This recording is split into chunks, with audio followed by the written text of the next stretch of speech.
and welcome to The Silence Speaks Volumes.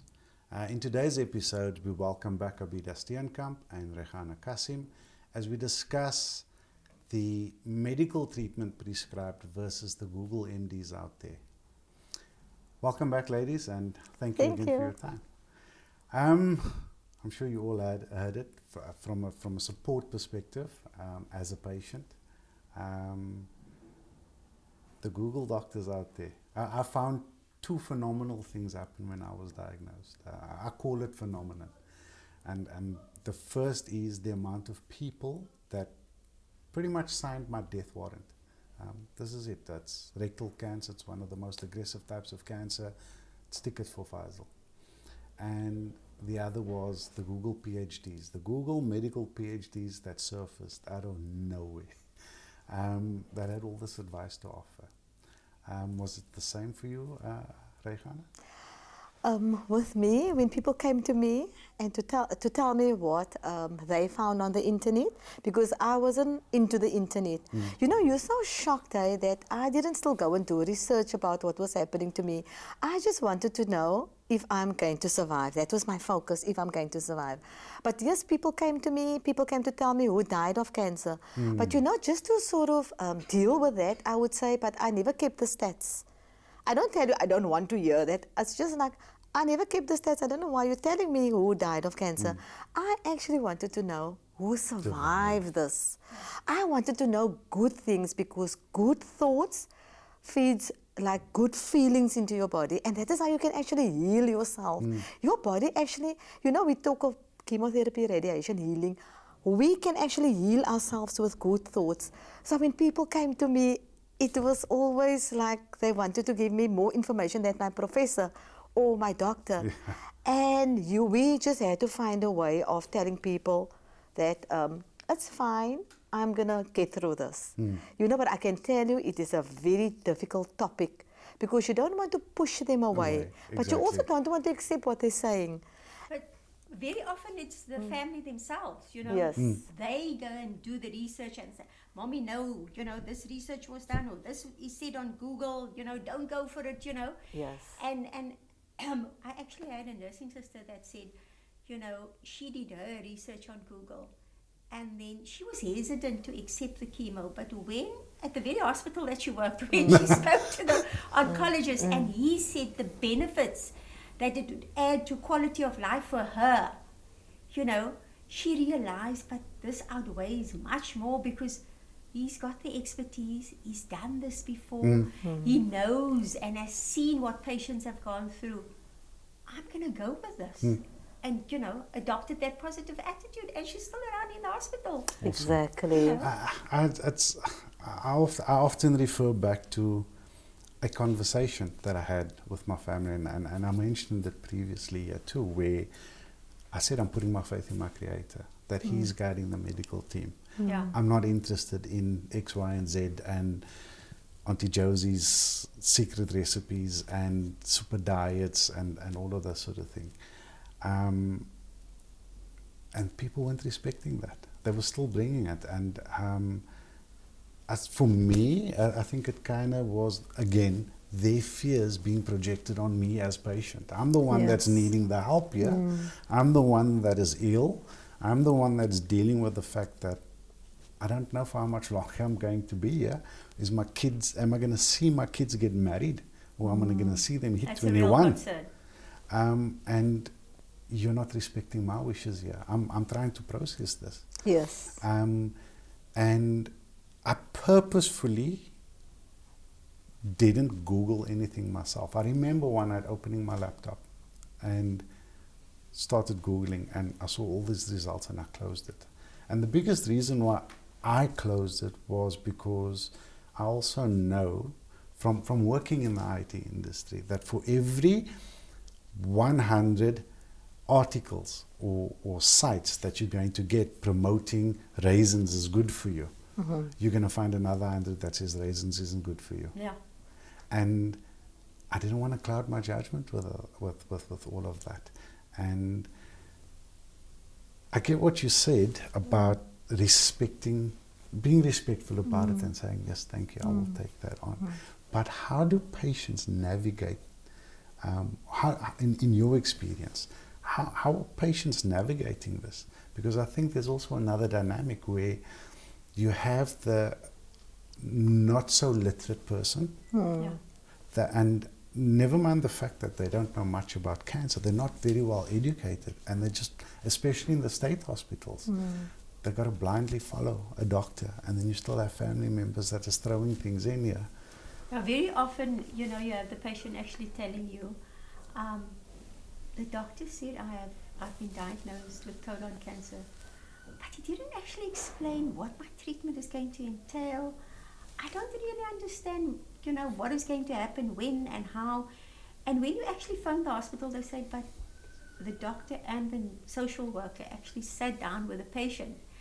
But once again, it shows that, there's only so much information that patient can accept at that time. Yes. And can comprehend. And this is why she has this difficulty, in realizing the long-term effects of this journey and the treatment.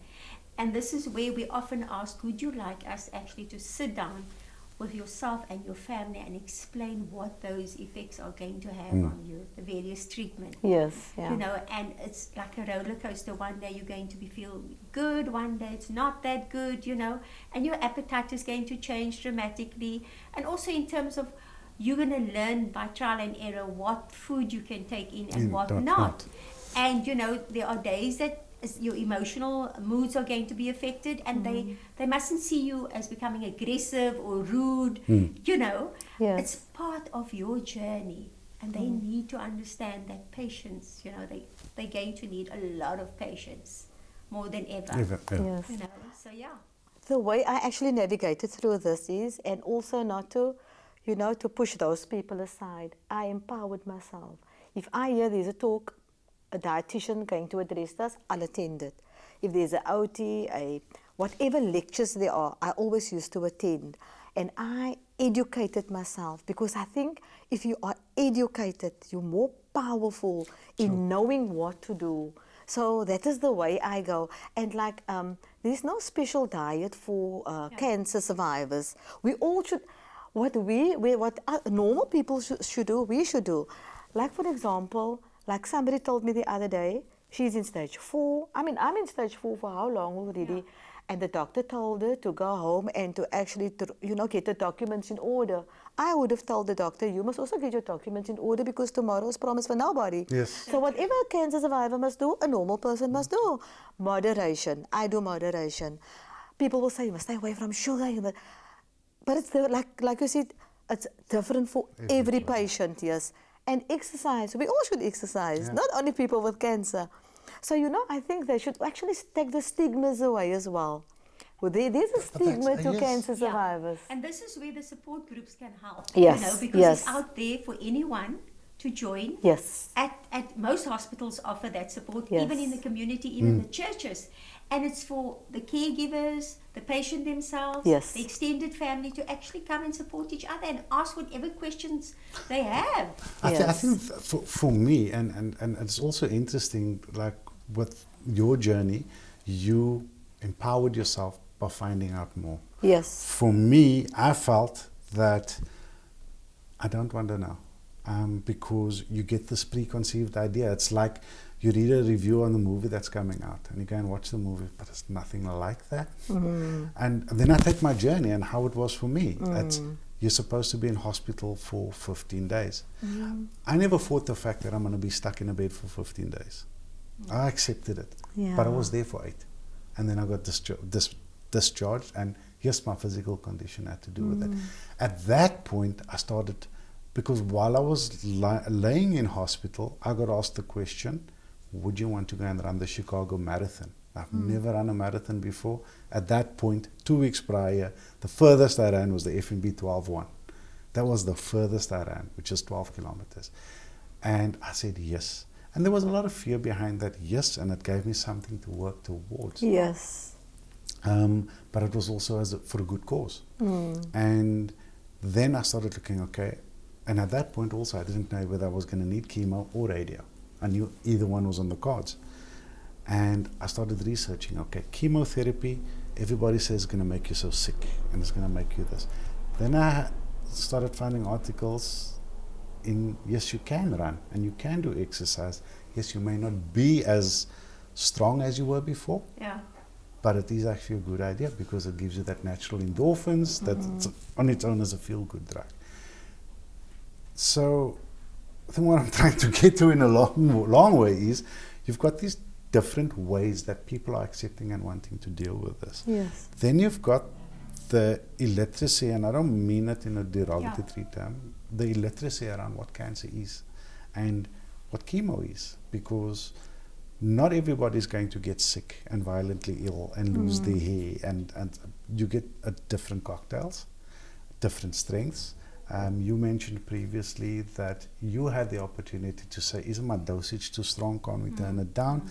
Not everybody has that. Yes. Maybe people have that, but they're too afraid to ask. Yes. So sitting with that and all these Google MDs that's coming along, I mean, don't you think it's just compounding and making an already difficult situation for the patient even more difficult? Yes, no, definitely. But you must also remember, we all are different. Like, I'm 14 years on the journey, so by now I'm a bit stronger than somebody's maybe a year on the journey. So then it's tougher like in the beginning. But I think as time goes on, you start off, I'm not losing it. It's just like, I don't focus much on my journey any longer. I focus on the goals I have in life. I focus to survive instead of I'm living to the end. So yeah, it's not easy and it's different for everybody. And like you say, you don't want to know news. I wasn't told I'm in stage 4. I actually told the doctor, I think you gave me the wrong document. She says, why? I said, because you said I'm in stage 4. And she said, but you are in stage 4. Now look how I had to learn to accept it via a document. I wasn't actually told. And I think the doctors already know that they don't tell you all these things because maybe it would have shocked me so much that I would have got sick. Yeah. So doctors also don't, like you say, doctors also don't really know how to actually tell you these things.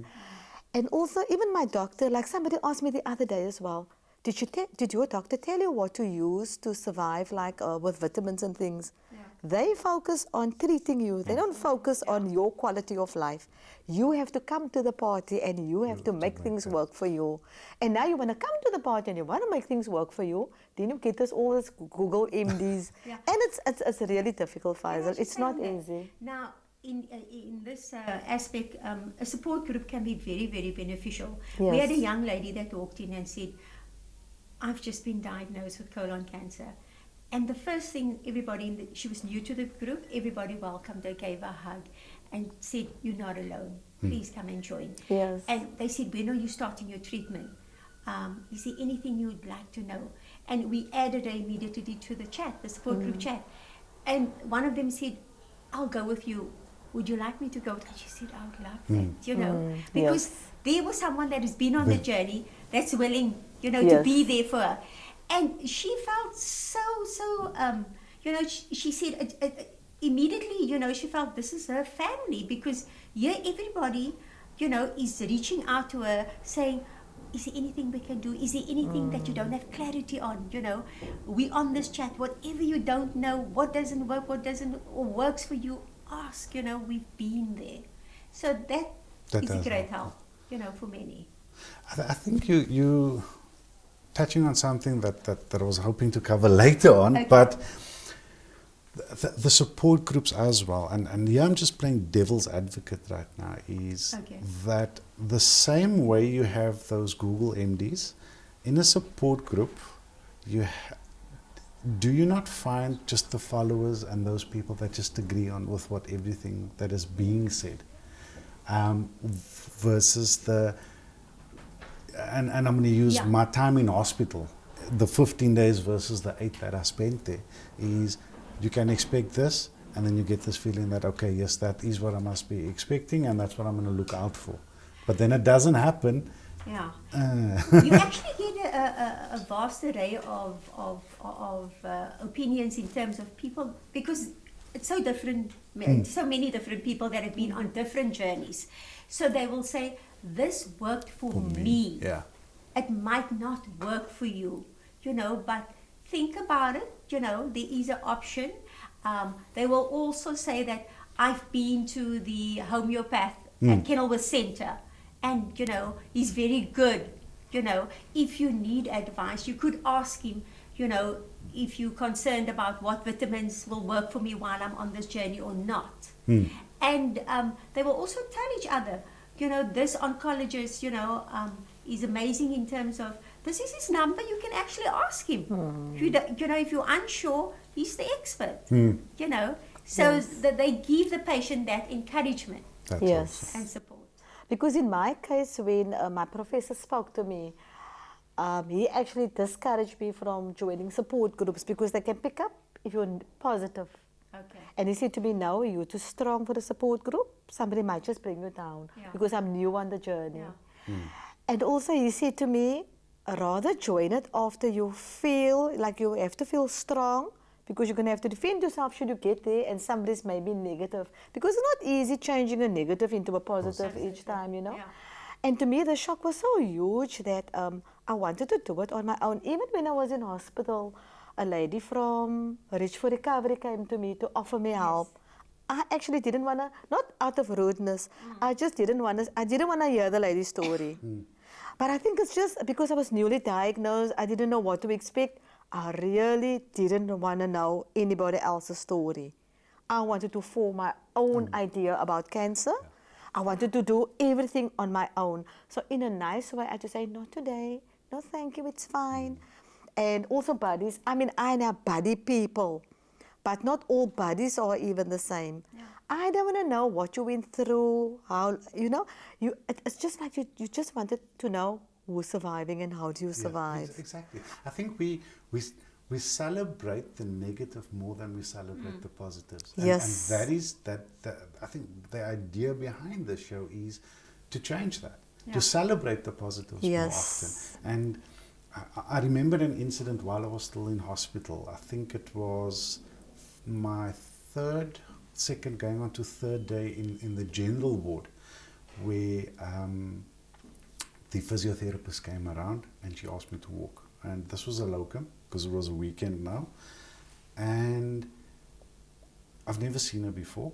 And I was I'm keen, I'm raring to go. I was walking.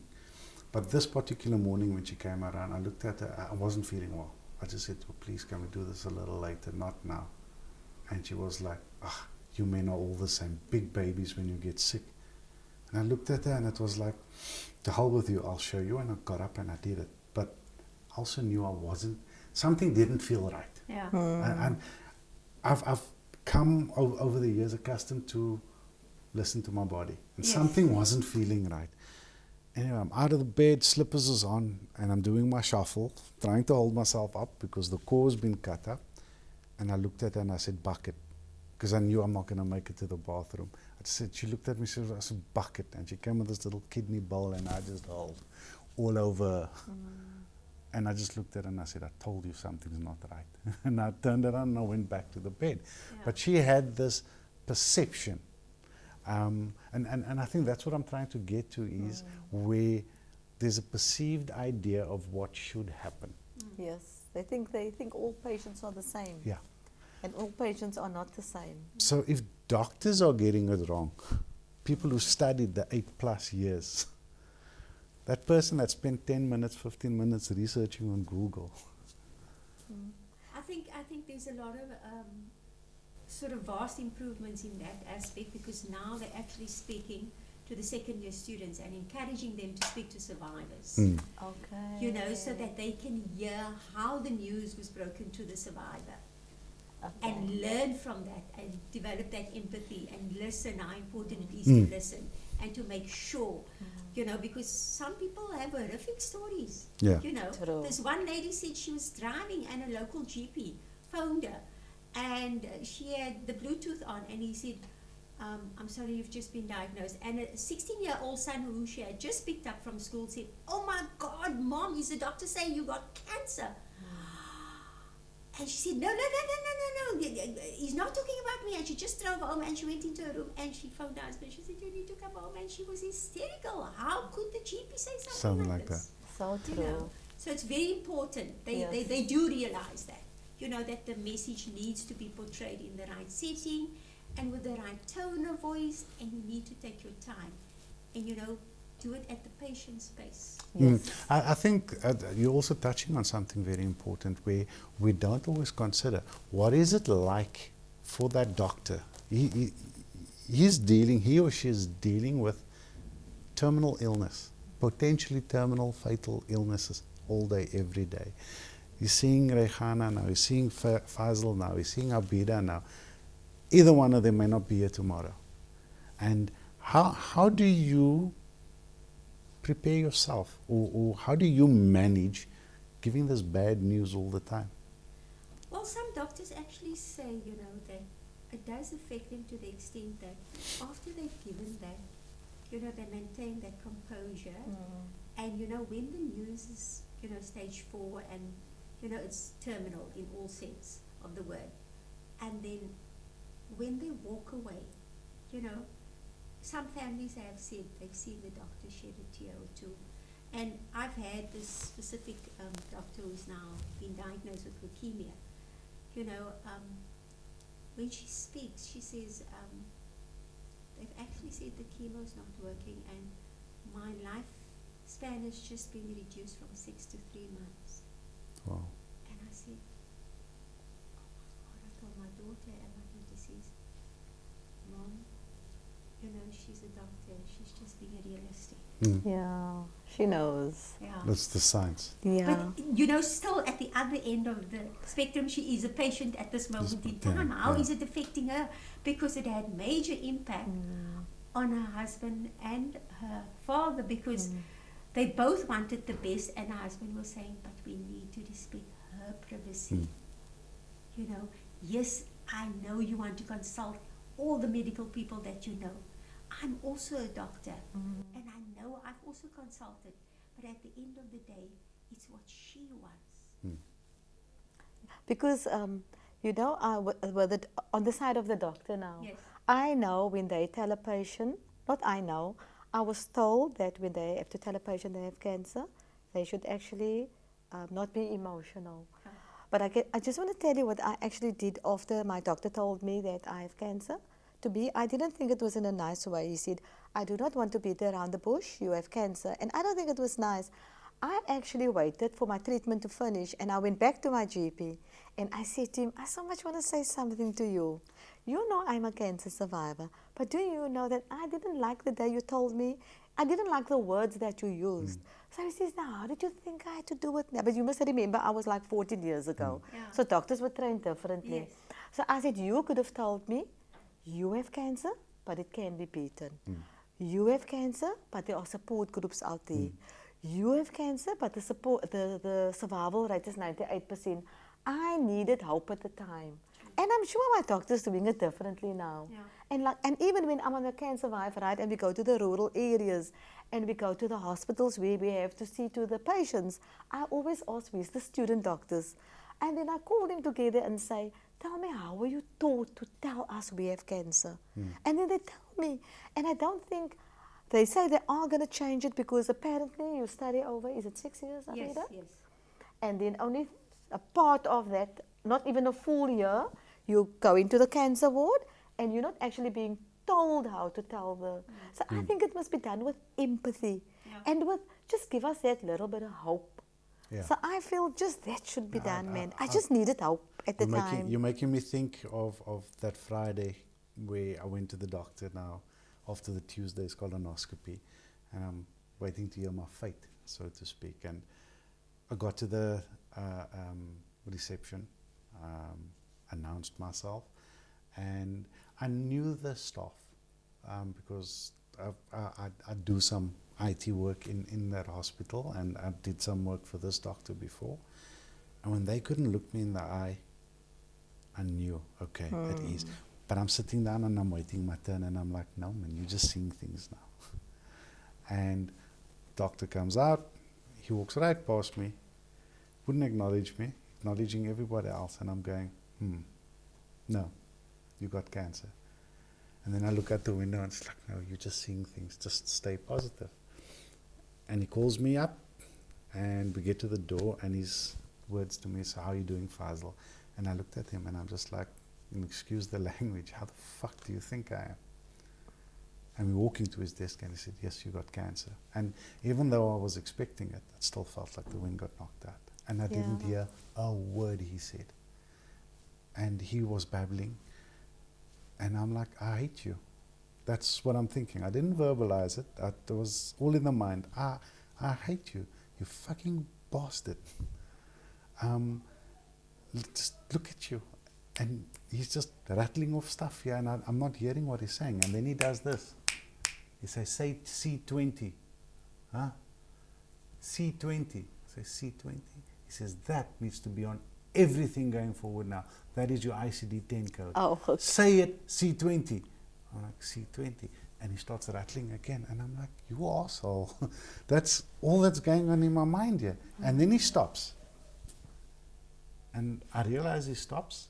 And he says to me, Faisal, I'm sorry. There is no way to sugarcoat this. You can't. I am confident we caught this early. And I'm confident we're going to beat this. And just there was that shift. Yes. It went from being this clinical cold to, okay, there's hope. And Yes, it's exactly like yeah. you're saying. That's what we need. But what, on the other side also you get, where there's this silence. The radiologist does the ultrasound, Yes. and you see them measuring, like the patient said, they're measuring, and they're taking their time and they're going back again and they're writing things down. They don't say a word to you. And why would they be measuring? There must be something wrong, but nobody says a word. And then, they go tell you, sit in the waiting room, and, oh, here's the report. You need to go, see, we've just spoken to your GP, you need to go and see this specialist. And still nothing is indicated to you as to what's wrong. And you go to the specialist, and the specialist says, we need to do some more tests, but we're going to do a biopsy now, and we'll speak to you tomorrow. And like the patient said, the patient went home and I know there's something wrong with my body. Everything seems to be indicating that, but what? And that fear and anxiety, what can it be? I hope it's not cancer. Yes. Only to be confirmed the next day it is. Yeah, shame. That is what happens in the state hospitals, eh? Ladies, again, we've been talking so nicely and we're running out of time again. The time went so quick. If I can ask just in closing again, 30 seconds from each of you, please. The place and the Google MD, the alternate treatment, is it an alternative? Should it complement? And I know neither of you are doctors and we can't qualify that, but in your experience and what you've experienced personally, the traditional medical treatments versus the alternatives, do they complement each other? Is there a place for it? And the patient's wishes. Yes, absolutely, there is a place for it. I've counseled patients that opted to have both. And there were patients that opted only to have the one, the homeopathic, because they feel more comfortable with it. And then there were patients that said, no, they don't want anything, they want quality of life. At the end of the day, it's the patient's choice, because it's her or his journey. And they need to be comfortable with whatever treatment plan entails henceforth. Okay, personally, I actually do both. I do herbal, and I did my chemotherapies, my radiation. I'm still on medication, so for me it worked, and for everybody else it's different. Yeah. So yes, I do both. I do moderation. I'm a fanatic about nothing. Awesome. Thank you so much, ladies. We really appreciate your time here, and we hope to see you on the show again soon. I think in closing, to our viewers out there, the journey for the cancer patient or a terminally ill patient is tough enough as it is, to have to navigate through the emotions that they are feeling, the information overload that is happening, that's coming from the doctors, having to deal with a medical aid, as much as it's a privilege to have, but to get a CT scan authorized and all these extra things. I remember lying in hospital when the bills started coming in already. I wasn't even home yet. And you're dealing with those types of stresses to still have people force down their treatments onto you, their views onto you. No two people are the same, no two patients are the same. Respect the patient's wishes and what they need. We thank you for your time, and we hope to see you next week.